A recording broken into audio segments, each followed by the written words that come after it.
what today's webinar is going to be about is a project we've been working on throughout all of Beck. It is a new construction project that is going on an existing campus where the architectural style was meant to blend in with several other existing buildings that were quite classical in nature. There are a lot of excuse me, misconceptions about modeling this kind of things using BIM software and how much detail you can model before files start to have issues and performance problems. And I'm hoping that today's webinar, for those that are attending, will at least dispel some of those rumors.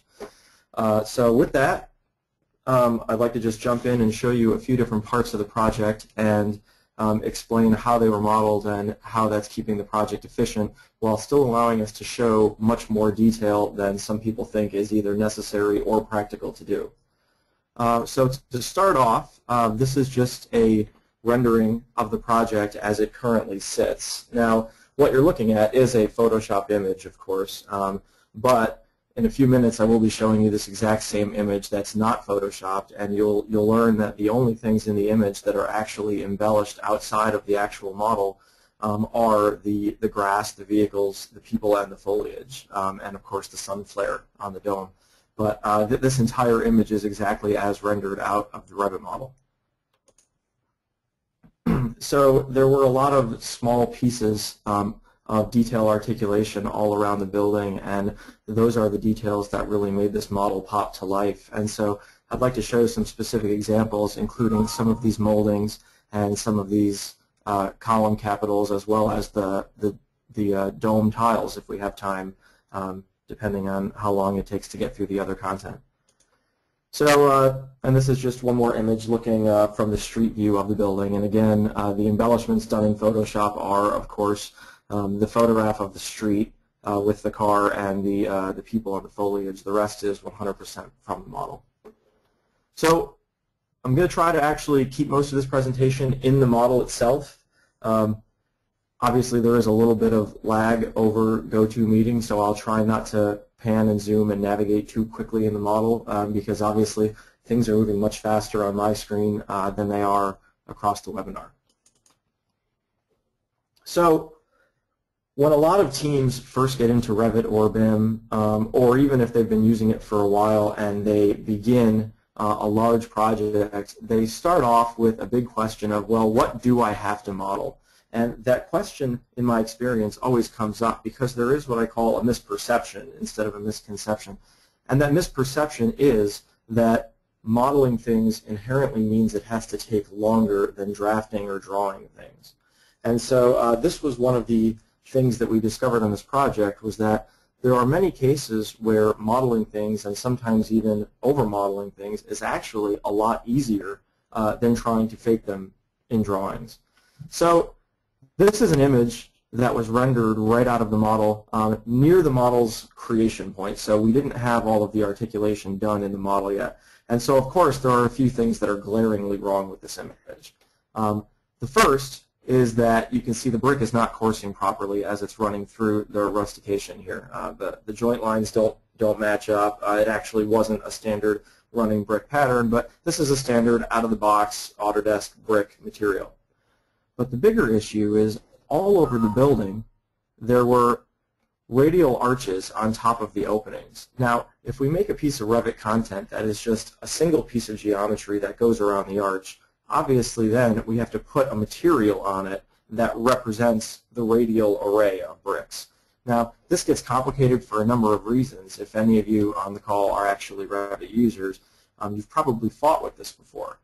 Because what it means is that for rendering, you now have to have an image of the brick material that is radial in nature.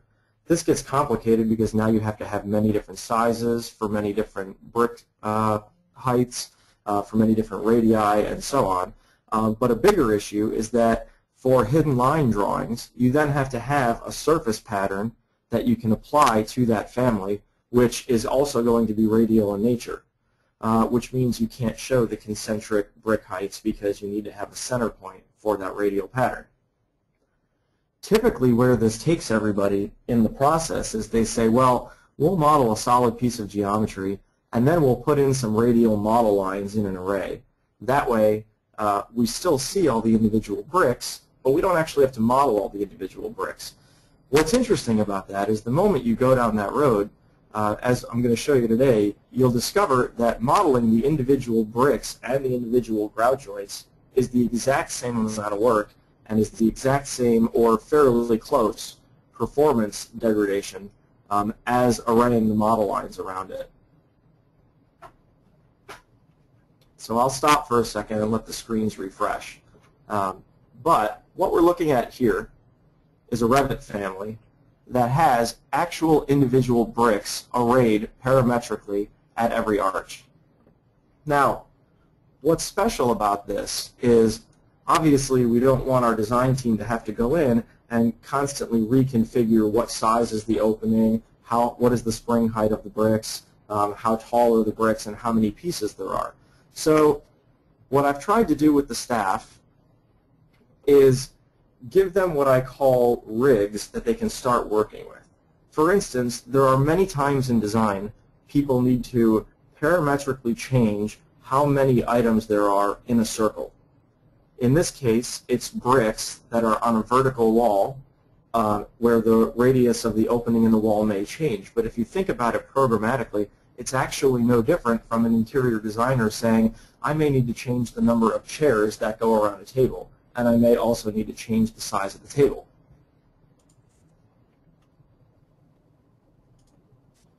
So if you were to go inside both of those Revit families, the brick arch and the table with chairs, you would actually discover that they are the exact same family.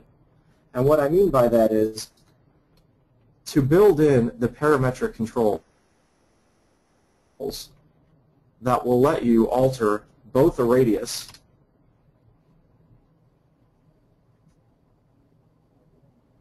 and the number of bricks that runs around this arch. It takes 4 levels of nested Revit families. And what that means is this is actually a family inside this family. And if you were to open that, you would find that there are 4 families basically daisy-chained within one another. And that has to do with just functions of Revit and how you need to constrain things in a radial assembly.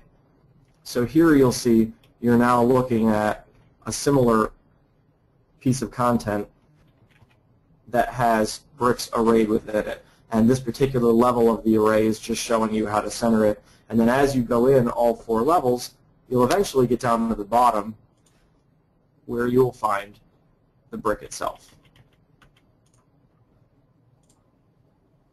So what we've worked with the staff to do, and there were a lot of project members on this project that I'd give a shout out to. Architecture, there's Mia Fritzy from Beck Architecture, Jason Kabala, Matt Prigmore, Ed McGonigal. I don't think any of them are on the webinar. But what they were able to do was basically take the table and chairs family from the office library and replace a chair with a brick.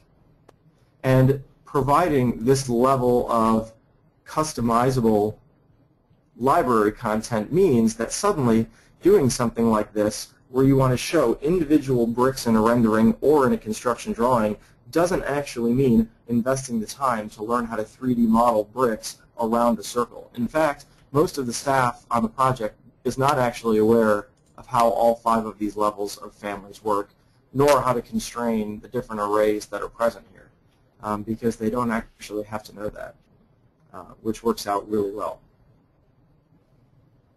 So as we go back to that, you can see that they're then able to take that family and build variations on it very quickly. So we have a variation that is along an arch where there are individual bricks arrayed. And then we also have versions that are keystones over windows where individual bricks are made. And again, if you were to go into this family, you would find that the individual bricks are modeled and they are actually sitting on top of another solid that represents the grout. So the big question that I get asked when I show this model to people and they say, well, you're modeling individual bricks in grout, I say, well, no, not over the whole building. Of course, like standard Revit modeling, you'll find that the majority of the walls are just a solid wall that has a model pattern on it. But it's only where we need this higher level of articulation that we've done this. And there is some file size compromise, but as I'll show you by the end of the webinar, it creates some performance implications, but not to the detriment of actually being able to work in the project.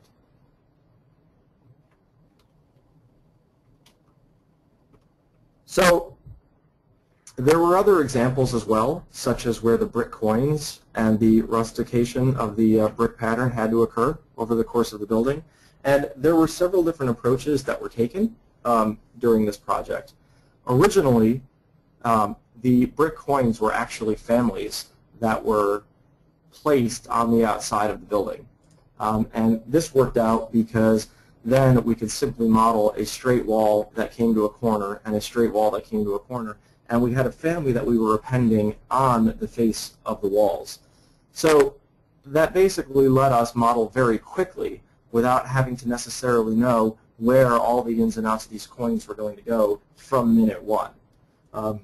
If you were to look at this model now, you would find that this is actually a stacked wall in Revit.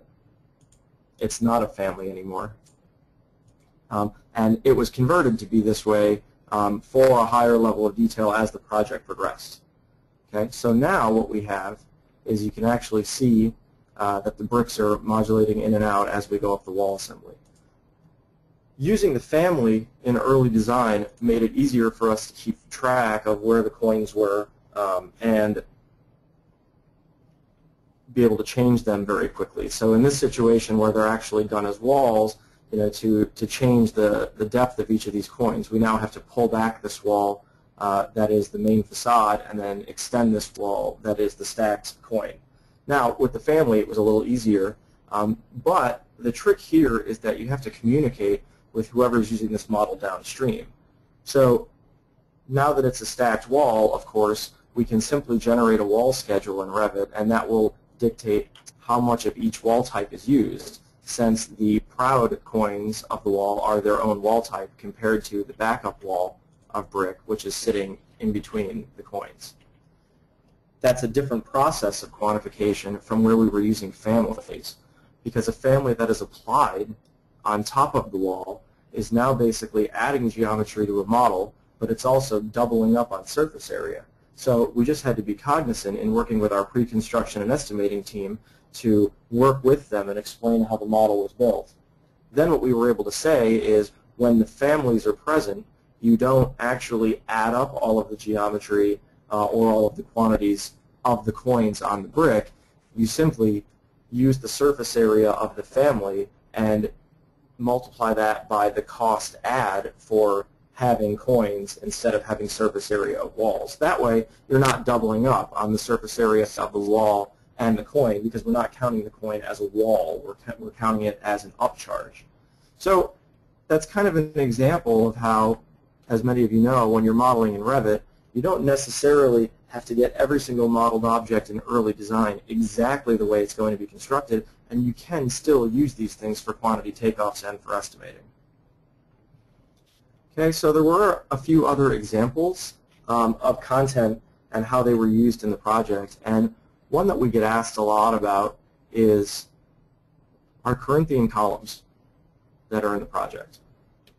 Now, if you're in the Revit community, or if you participate in any of the forums, you've probably seen either Paul Aubin or Marcello Scamboluri, and they have highly parametric Corinthian column capitals.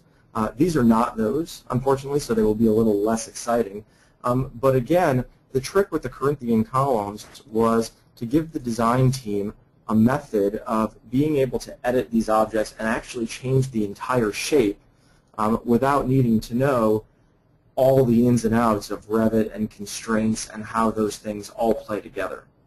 And how that was done is very similar to, obviously the Corinthian capital is a little broken right now, so you're all muted. Hopefully I don't hear you laughing right now. The way this was done is these are all a similar series of nested components, very much like the brick. So every individual leaf is its own family. Every individual turnstile is also its own family. And so again, the staff was able to not have to come into this family where it looks bizarre because you're looking at a series of constraints that don't necessarily contextually make sense, but they were able to go into just the spiral.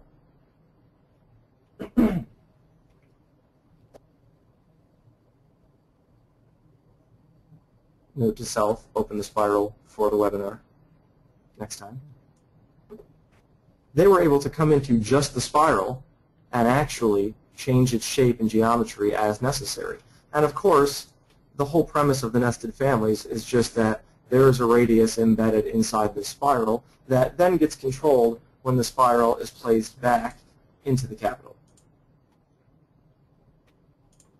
So each spiral has a radius that's, well, okay, it's not being controlled here, but normally it's being controlled by the column family itself. That way things can change when they're in the project.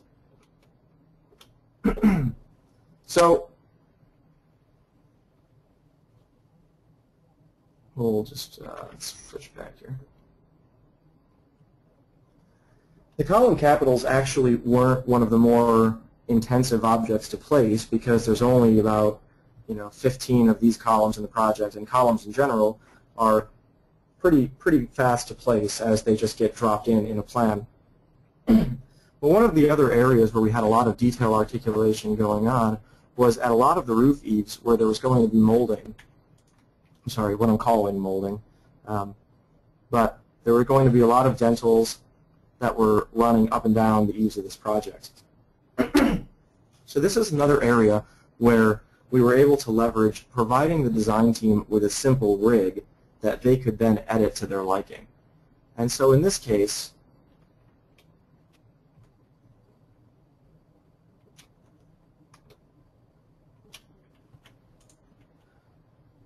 we see that this is all one component that gets drawn in.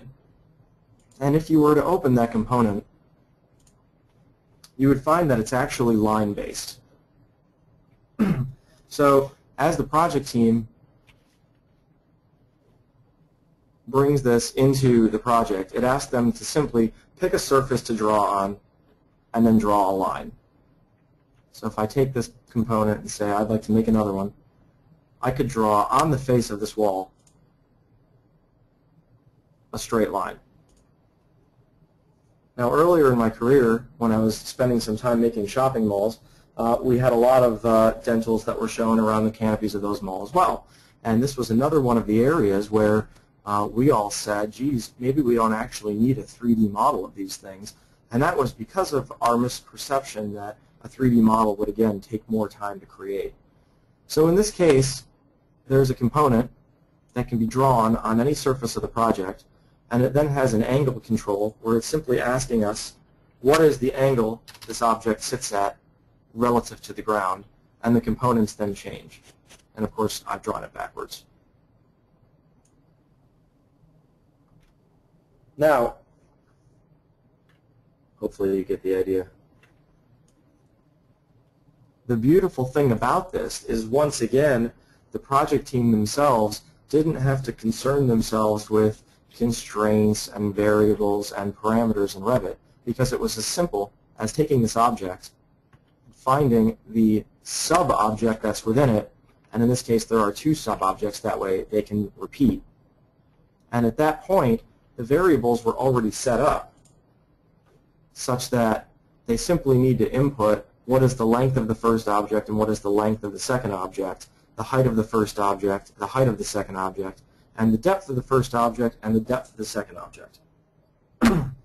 Now what you're looking at here is a little more complex because the project team has embedded some other things so that this piece could be placed inside other pieces to build some of our more complex details. But what's fascinating about how these pieces are created is that our project team is able to go right to their office library, and what all of these pieces actually originate as is a series of parking spaces, because that's another time in a project where we would like somebody to be able to drag a straight line, and based on a straight line, we would like it to create something. So if I were to now draw a straight line on this project,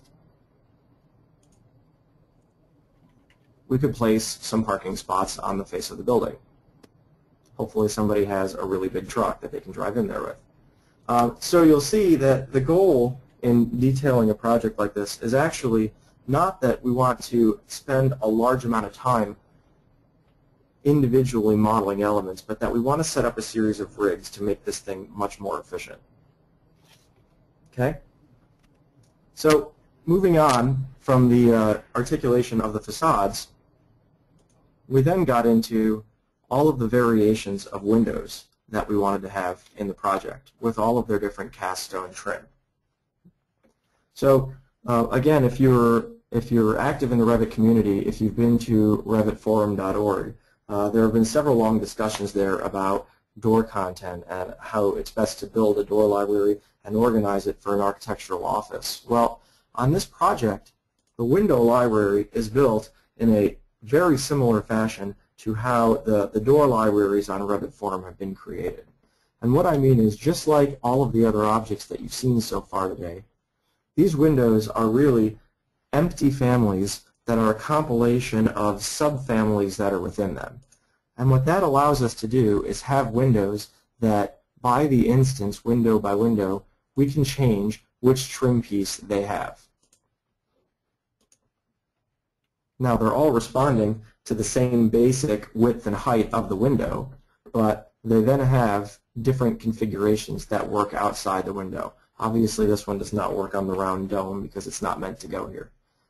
But the way that works is the staff that wanted to design the actual window trim never has to get involved with the inner workings of the double hung window versus the fixed window versus the sliding window, because the piece of content that they edit simply has a no-fly zone for where the window is.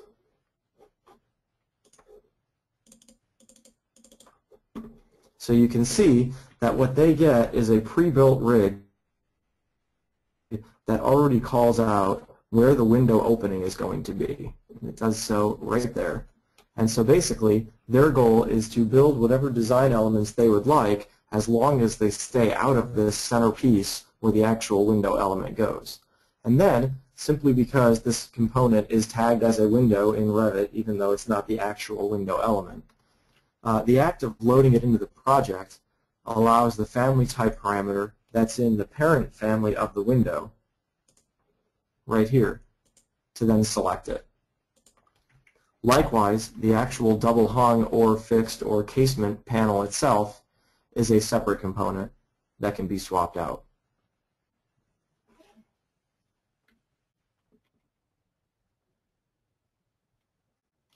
So you'll see that in the type properties we have this parent window family, and of course it doesn't actually own any of this trim or the window, but there is also a panel type here that we have a double hung window in the spacing of 2 by 1. Okay? So if we wanted more divisions and more lights in the window, we could simply pick a different window panel in here and it would change all of the single double hung nested windows that we have in the project. I won't actually change that as there are a lot of windows in the project and it would take a considerable amount of time. Okay, so basically having a window library that's built exactly like our door library with the shared nested panels and frames. For windows, we've just done shared and nested panels and then shared and nested window trim pieces, which are also called windows. So again, that also helps us out because as the project team starts to provide quantities to the estimating group, we can schedule the actual windows themselves, which have to go to basically, a window subcontractor, from the cast stone surrounds, which need to go to the cast stone vendor, because they're actually separate components, so they can be scheduled separately. Now, as the project team worked through this job, we started looking at all of these profiles that needed to run around the project as well as this dome, and the project team actually came up with a solution, much to their credit, that at first I didn't think was a good idea, but it turned out to have a big performance impact in a positive way on the project. And that was that as we started putting these sweeps around the building, we were building all of the profiles, and then we were using the Revit wall sweep command to actually place these around the project. Of course, once the wall sweep command was used, again, the articulation on the sweeps had to be done separately. But with the heft of the project, the wall sweeps started to be a little combative in terms of wall joinery and the stacked walls with the brick rustication, and the staff were starting to spend a large amount of time fighting against the wall join corners, particularly at mitered conditions like this. And so what they actually proposed to me that they wanted to do is they wanted to make what we started calling collar families. Now, of course, in early design, when the building is still rapidly changing shape, this is a lot less ideal. But what they were doing is taking the outline of the buildings where they knew these profiles needed to be, and instead of actually using the wall sweep tool, they were simply making generic model families that had the outline of the building in them, and then they were building the entire collar as its own family. This actually helped us in several ways. The first is the regeneration time in the views went down significantly as Revit wasn't fighting to rectify the wall joins where the sweeps were attached to them. But the other benefit was the other line-based families that were then being placed on top of the sweeps could be placed right inside these families. That made it a little easier because it then became a self-contained piece, and when we needed to make changes, we didn't actually have to chase around all of the wall sweeps and all of the line-based families all around all of the buildings. So of course, the one thing that is manual about this now that needs to be chased around is as there is a major change to the shape of the building or the shape of the dome, they just need to go in and actually edit the sketch lines of where these sweeps go. Okay? So if you attended any of the Revit technology conferences that have happened this year, or if you are attending the one in Vancouver in 3 weeks, I encourage you to sit in one of Marcelo's classes. He has one whole class on how to scale any object in Revit, which is very fascinating. And the reason I bring that up is we had some very complex profiles in this project that also needed the capability to grow and shrink, and based on their classical proportions, all of the intricacies of these profiles needed to adjust in a similar fashion. And much to the credit of the project team, the way those were done, I'm going to try to find the correct one here, which I also should have mapped out previously.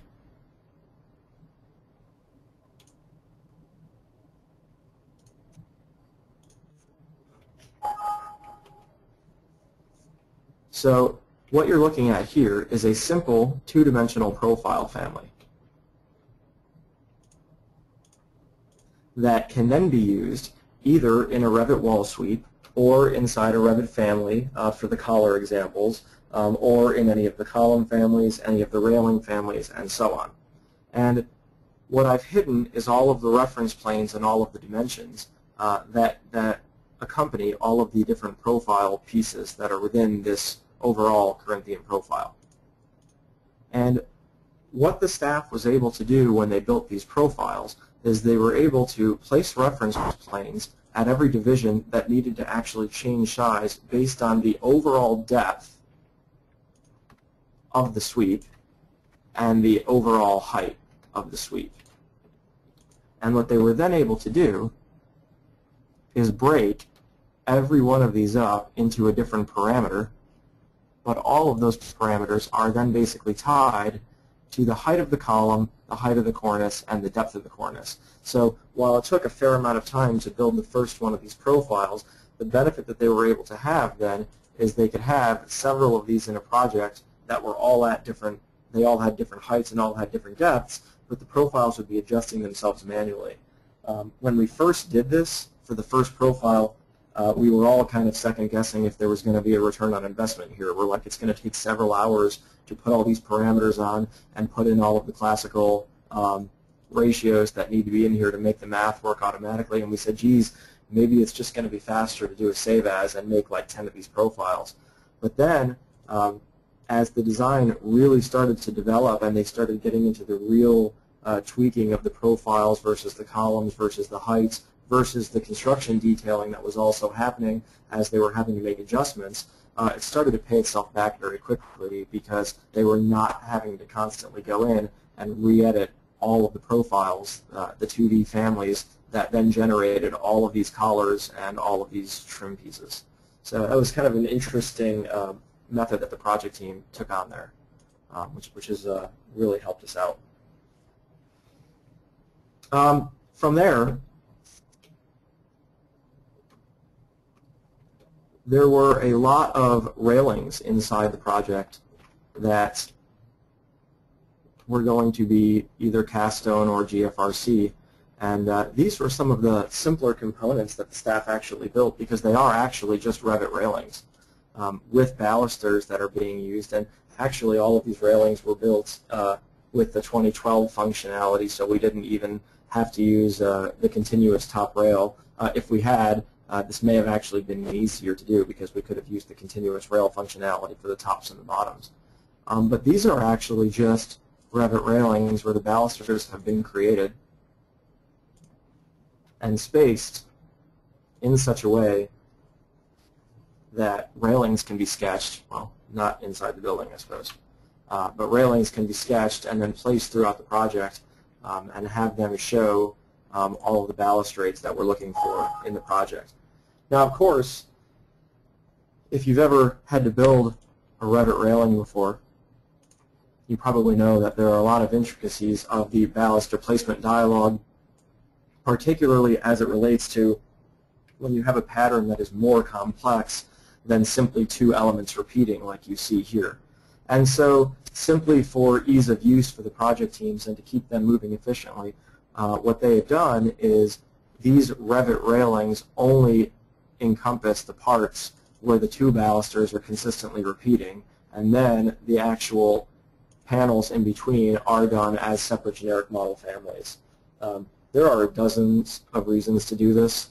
Fighting with the baluster placement dialog in this case would mean that your baluster pattern would have to be almost as long as this entire run, because you would need baluster and then your spacing every few inches, and then a different baluster and then a spacing every few inches. And since these are different, there's actually not a good way to place that all in one railing family without tricking it into using some corner posts or some supports to allow for the manual placement of railings. So in this case, again, it just became a communication issue with our pre-construction and our estimating team, where we would say, hey, keep in mind as you start to quantify things in Revit that there are railing objects inside Revit, but then there are also parts of what we're calling the railing that are done as generic models.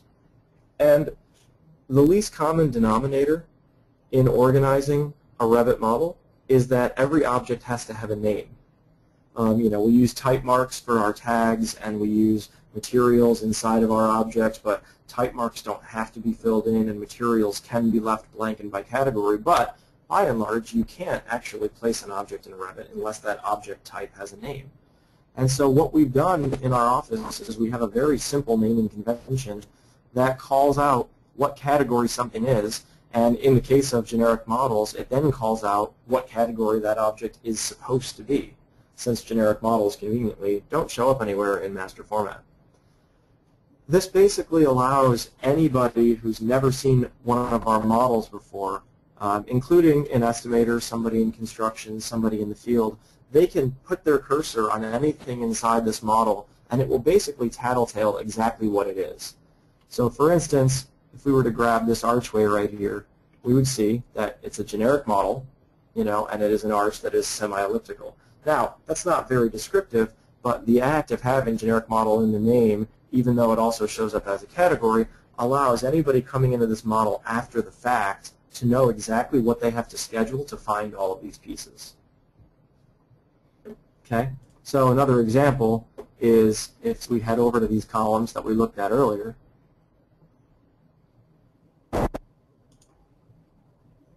You could select them and find out that they are in fact generic models, but then in parentheses they're telling you that they're architectural columns.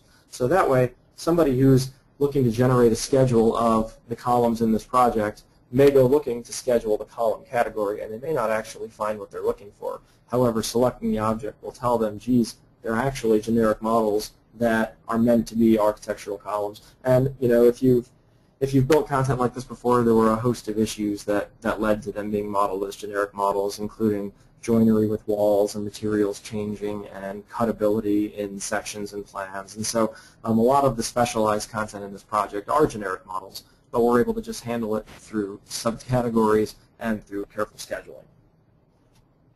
Okay, so we've talked about a few of the things inside the model so far, but I want to switch back to showing you an image that we were looking at earlier, and that is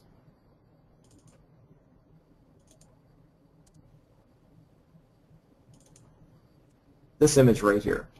So when we looked at this image, of course, there was some entourage added in the form of grass and trees because we hadn't spent a great amount of time making the grass render materials correct.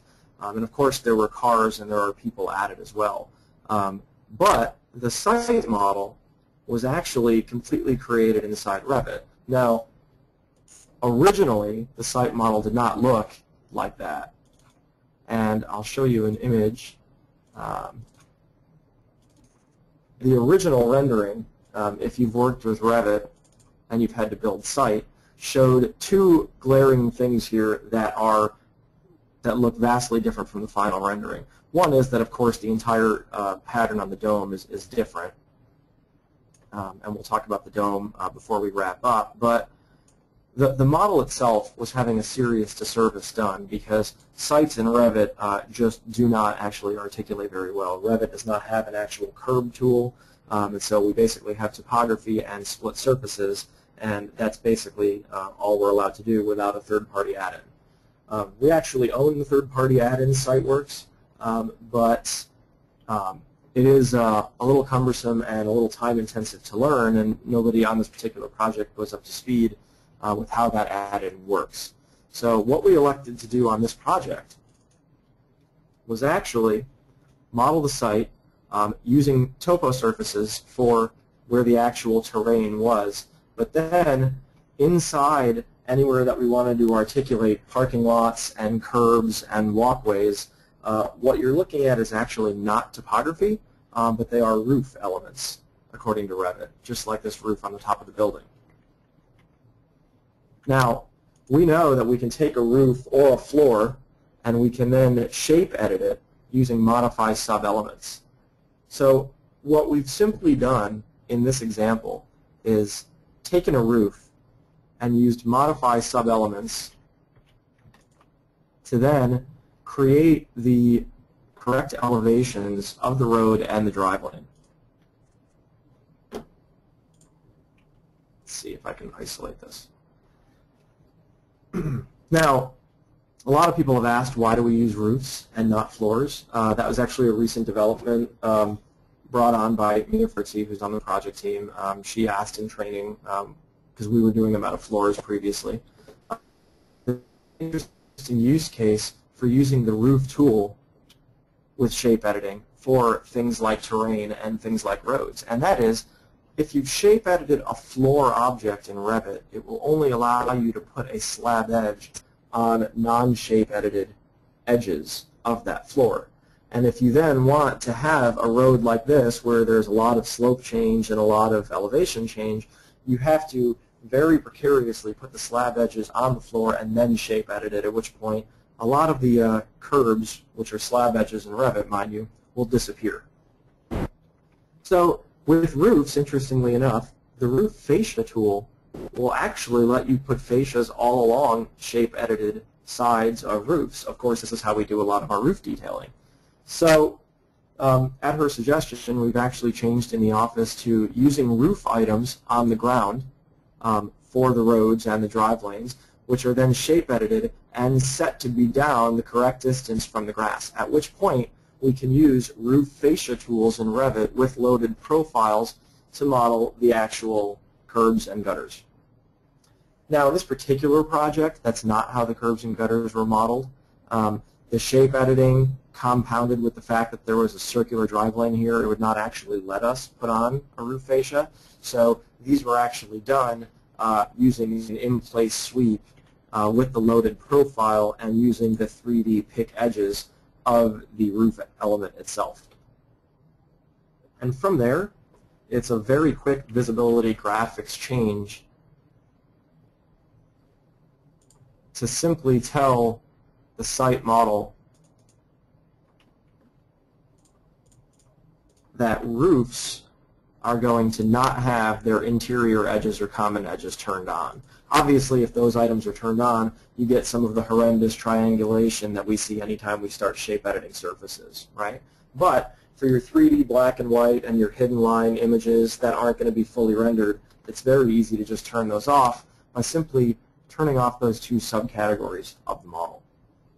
And so that simple act of modeling this as roofs with in-place sweeps and loaded profiles was able to seriously elevate the rendering from what we had originally to what you saw in the original image. Okay? So aside from the entourage, that took us to the last piece of the puzzle, which was that early on, the dome had a much simpler pattern on it. As you can see in the original render,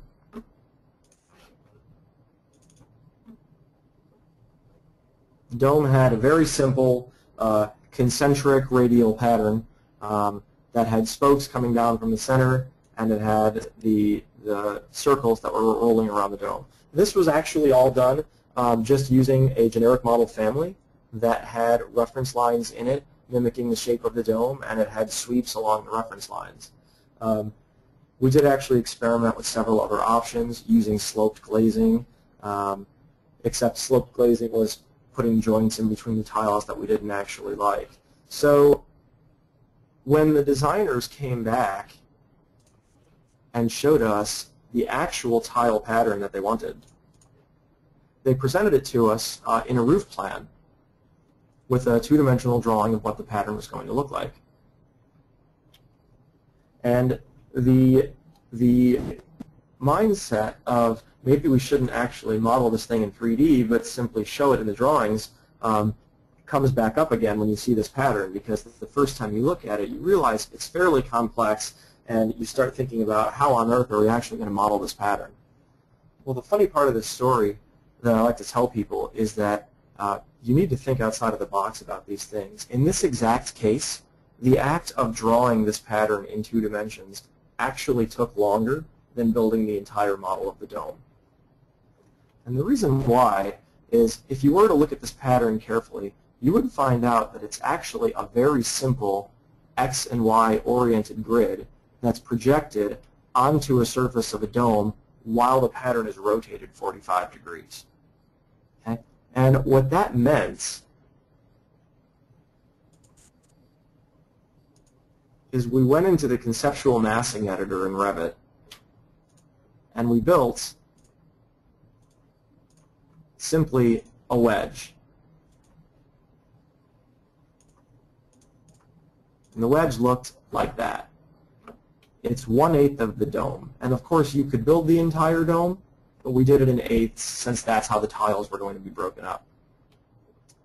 Once we had that wedge built, instead of trying to articulate all of the tiles on it individually, we then went and used the conceptual massing editor's divided surface feature. And we simply placed a UV grid onto the surface. Now, when that UV grid is oriented normally,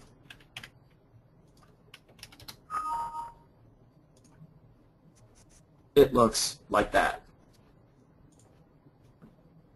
Okay? Sorry, I missed one. Here is our grid oriented normally. It has a U and a V pattern, and it runs up the dome.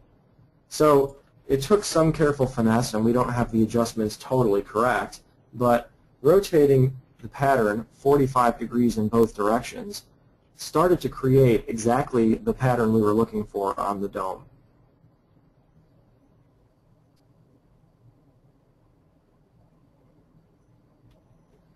And of course, from there, it was a little trial and error, and as I said, we don't have the adjustments down perfectly yet, but it became a little trial and error to say, okay, now that we've rotated the pattern and it's no longer orthogonal at the bottom of the dome, how many numbers across the grid do we need so that we end up with the correct number of tiles at the bottom and the correct number of tiles at the top.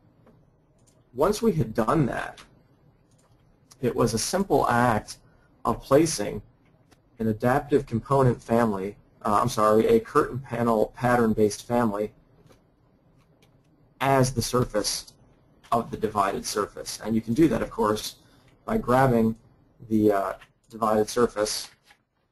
Let's just switch the visibility back. There it is. And once you've loaded that family into the project, it will then show up as the pattern in the properties palette. Hopefully, you have not been a bad boy and named it Family 5 like I did while I was experimenting with this. I will reprimand myself later. So from there, these are actually individual panels that are now loaded as part of the mass, but they show up as curtain patterns inside the project. Now where this gets to be especially interesting is if you're taking advantage of 2014's new features, and you'll notice this is going to be the last thing I do before Q&A because this part does get a little processor intensive. But the new displacement tool that was given to us by Autodesk allows for the displacement of individual elements in any view without actually dissecting the model into pieces. And of course, now that every one of those tiles is actually a separate object, for renderings or for construction diagrams or for any other type of views that they'd like, the team can now take individual tiles and create a displacement set, at which point they can remove them from the building. That will render, it will show correctly a hidden line. They can now do that for any kind of detailing they want to do. Okay, and of course, much to to give more props to the team, they also used the underside of that mass to still place a regular roof by face, which allowed them to actually show the substrate and layers below the tile as a regular roof item. Okay, so to wrap up before Q&A, the obvious question I get when people look at this project is, it has to be massive and performance has to be completely deplorable. So to dispel those rumors, I'm not sure what it looks like over GoToMeeting or how efficiently it looks to be moving, but this model is actually very largely still walkable in perspective view.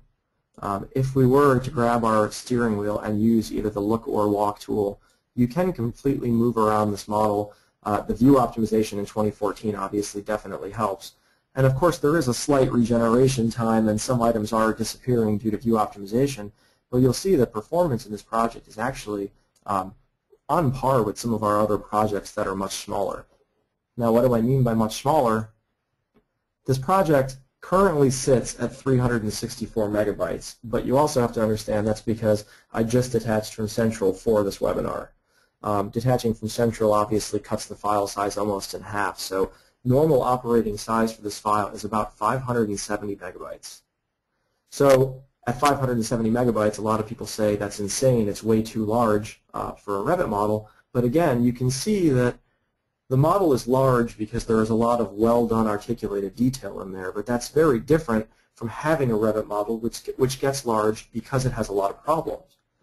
Now Revit, because it stores all of your warnings in the model, as models start to have problems, they do tend to get large, which means a lot of people think a large model means it has problems, but it is possible to have a very large file that is simply large just because it has a lot of articulation and a lot of detail. Now, that's not without a cost. You will see that at the time that I made this presentation this morning, I was pulling down 11.1 gigabytes of memory. So, of course, to do a project like this, obviously you have to have the hardware to support it. But also, to be fair, I've loaded every single work set in this model for the sake of this demonstration. And if your team has been smart, which this team did a great job, obviously they've broken all of the different parts of the building into separate work sets. So this project was actually started when some members of the team did not have the 32 gigabytes of RAM that we currently have. And as we're sitting here right now, after we've been manipulating the model and opening all the families, you can see that I haven't really pushed much farther. I'm now pulling about 12.5 gigs of memory. And it is worth mentioning, looking at the size of this model, All of our computers do have 32 gigs of memory, but they are also all consumer-grade Dell machines. We're running i7 8-core 32 gig of memory and either NVIDIA GeForce and or ATI gaming cards in these machines. So I hope this will encourage a lot of you to want to model a lot more detail into your buildings, as long as it's done in a conservative fashion, so that you can start to show some great images like this. And just to wrap up, I will show you, since I mentioned this in the first slide, this is the actual 3D view inside the model that produced the image that we saw at the very beginning. So you can see that, of course, the entourage and the cars and the trees are the only things that were not generated live from this Revit rendering. So with that, I'll turn it back over to Julie. It looks like we got about 8 minutes for some Q&A. Yes, I do have a couple questions. I will remind the audience that if you would like to ask questions, please type them into the questions box. The first question that we have is, what are you using to manage family content? What we're using, that's a great question. What we're using to manage family content is the Kiwi Codes family browser. I can point you, if you go to my blog that's listed on this slide right here, there are a few write-ups on the family browser. It is a very simple content navigator. It's very much like the tool palettes in AutoCAD. It lets you manually specify what content you'd like to be on each tab and how it shows up. It's all run by directory, which is great because if you're multi-office with DFSR and file permissions, this thing is completely portable and it respects all of the permission settings of the network. Perfect. Another question that we just got is, what, if anything, have the Masonry subcontractors been doing with the Revit model and content? That's actually a great question. When we build models like this, I spent a lot of my career working in third-party architecture before I was in a design build or an integrated firm.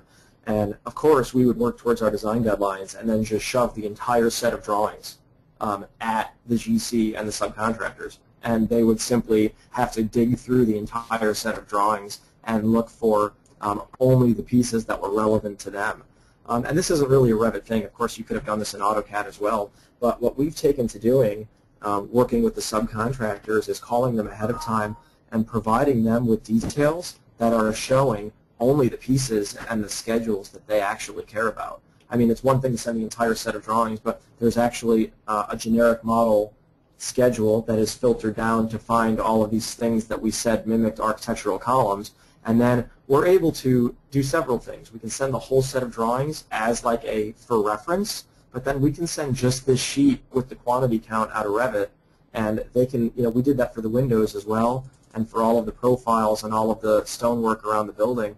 And what that's helping us do is it's letting them focus on their scope of work and not have to actually dig through a 300-page set of architectural drawings to put a price together.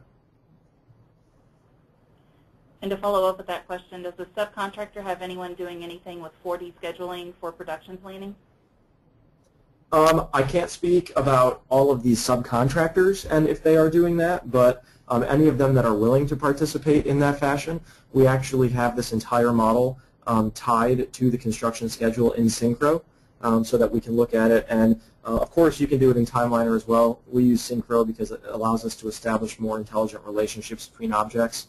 So of course, if we go into Synchro and mark stopping 6 days late, it then knows to push all related objects 6 days down schedule, which is great.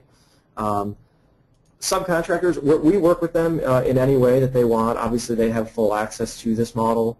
They have full access to the quantities and the drawings, and we deal with a lot of fabricators that want to work in other software.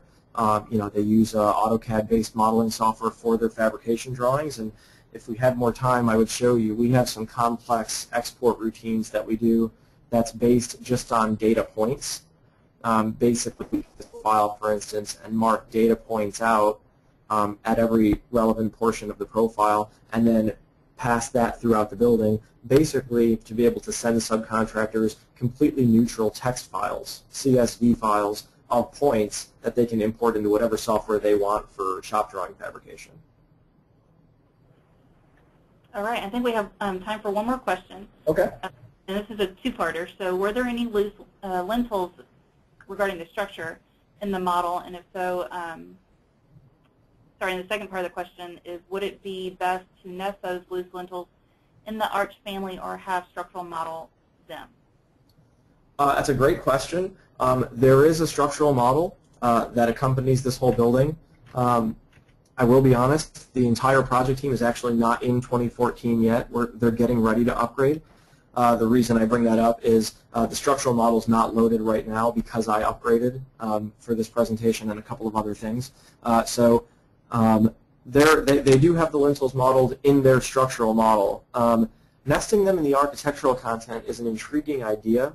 Where it gets difficult is we then have to bridge that gap of we're responsible for showing the architectural openings while we're not the folks with the proper expertise to detail or show those lintels accurately and correctly, at which point it becomes a game of passing information back and forth to the structural team. Now, what I will say we've done in the past is structural obviously wants to mimic all of our openings. And there are tools they can use like Copy Monitor, but if you're asking this question, you obviously know how well or how not well that tool works.